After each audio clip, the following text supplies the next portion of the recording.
اللہ اللہ اللہ۔ قناعت کے بہت بڑے فائدے۔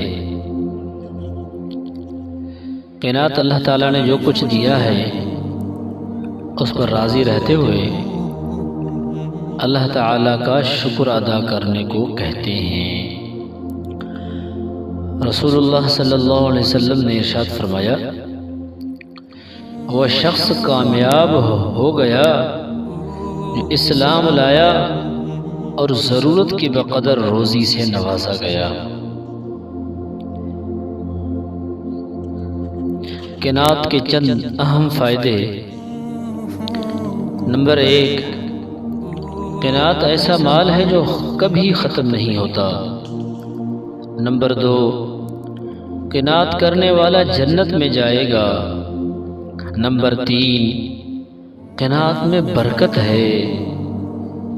نمبر 4، قناعت سے زندگی پرسکون گزرتی ہے۔ نمبر 5، قناعت کرنے والا اللہ تعالیٰ کے فیصلے پر خوش اور راضی رہتا ہے۔ قناعت حاصل کرنے کا مسنون طریقہ۔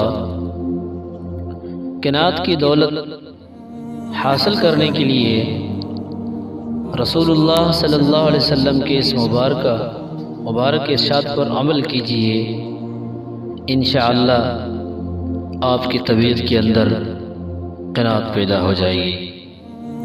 آپ صلی اللہ علیہ وسلم نے فرمایا، دنیا اور مال کے اعتبار سے کم درجے کے لوگوں کو دیکھو۔ دنیا اور مال کے اعتبار سے کم درجے کے لوگوں کو دیکھو، یعنی جو تم سے غریب ہیں، کم درجے کے جو لوگ ہیں، ان کو جب دیکھو گے تو آپ کے اندر شکر کی کیفیت پیدا ہوگی، اور دین کے اعتبار سے اپنے سے بڑے لوگوں کو دیکھو۔ جب دینداروں کو، تقوی والوں کو، اللہ والوں کو دیکھو گے تو تمہارے اندر یہ جذبہ پیدا ہوگا کہ ہمیں بھی ان جیسا ہی دیندار بننا چاہیے۔ لیکن آج ہمارا معاملہ الٹا ہے، دنیا اور مال کے اعتبار سے تو ہم بڑے درجے کے لوگوں کو دیکھتے ہیں اور دین کے اعتبار سے کم درجے کے لوگوں کو دیکھتے ہیں۔ حالانکہ ایسا کرنا بالکل ناقدری اور ناشکری کی علامت ہے۔ اس لیے معزز سامعین، ہمیں چاہیے کہ ہم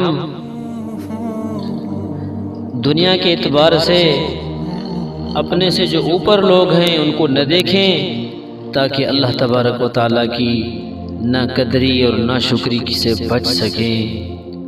اللہ تعالیٰ ہمیں حقیقی انداز میں قناعت کی توفیق